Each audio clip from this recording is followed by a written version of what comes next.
This tutorial is for 4th grade, Module 3, Lesson 29. In this lesson, we're going to continue with the forgiving method of division, also known as the partial quotient method. In this lesson, our dividends are going to be a little bit larger than in previous lessons. The first problem is 6,948 divided by 2. 6,948 is the dividend, and that goes inside the bracket. And 2 is the divisor. So I have to think, how many groups of 2 can I pull out of 6,948? It's a pretty big number. If I think about how many groups of 2 I can pull out of 6, I know that I can pull out 3 groups of 2. But since the 6 represents 6,000, that means I can pull out 3,000 groups of 2 from 6,948. 3,000 times 2 is 6,000. That's what I'll subtract. Starting with a big number like this helps me get through the problem a little more quickly.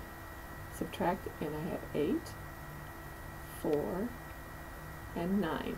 Now I have to divide 948 by 2. How many groups of 2 can I get out of 948? So now if I think 9 is 900s, I know that I could do 400 groups of 2, which would be 800. 4 times 2 is 8. So 400 times 2 would be 800. Subtract that. I get 148. Let's see, 2 times 50 would be 100. That leaves 48. And 2 times 24 is 48.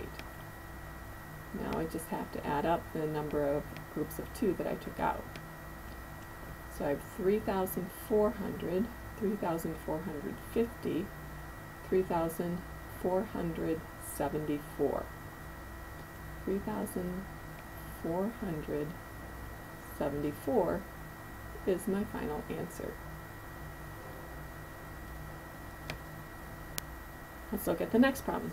This time I have 8,949, and I'm going to divide that by 4.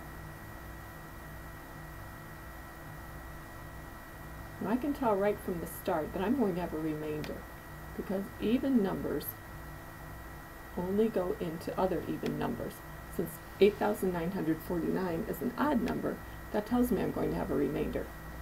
And again, I have to think, okay, what is a large number of 4s that I can take out of 8,949.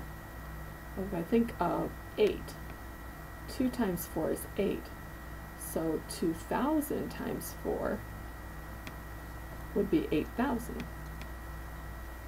There's a good starting place. Subtract that, and I have 949. Well, if 2,000 times 4 is 8,000, then 200 times 4 would be 800, and I can use that. Now I have 149. I think of my hundreds. I relate quarters to 4 there. 4 times 25 cents would be $1 or 100, so that always helps me with my 4s. Subtract that, I get 49. Let's see, I can take 10 4s out of that, which is 40. That leaves 9. And then I can take 2 more 4s out, which is 8, and there's my remainder of 1. Add up the number of groups of 4 that I took out. We have 2,200, 2,225, 2,235, 2,237. So 2,237, remainder 1, is my final answer.